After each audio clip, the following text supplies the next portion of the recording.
चढ़ते नवरात्र माई आयली भवनमा हो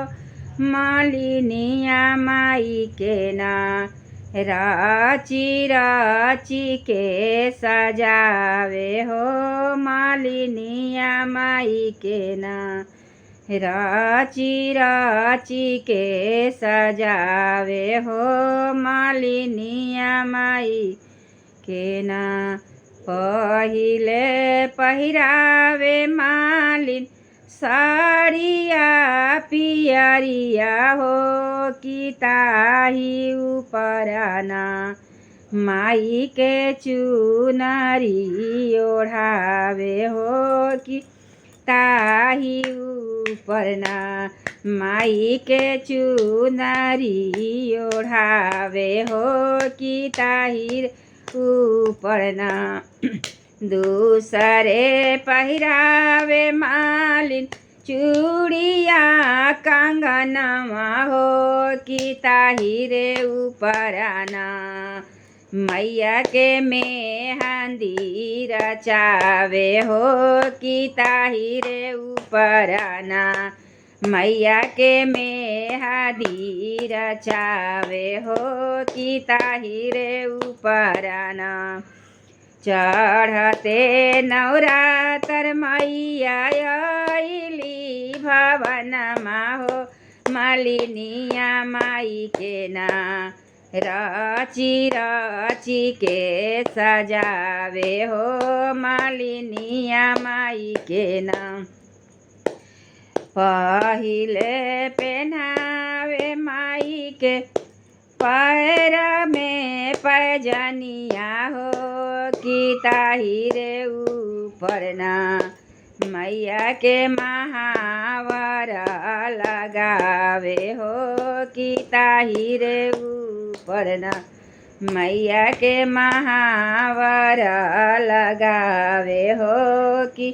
ताही रे उपरना पहिले पहिनावे मैया लहंगा पटोरवा हो कि ताही रे उपराना मैया के चुनरी ओढ़ावे हो कि ताही रे उपरना चढ़ते नवरात्र मैया आइली भवनमा हो मालिनिया माई के ना राची राची के सजावे हो मालिनिया माई के ना राची राची के सजावे हो मालिनिया माई के ना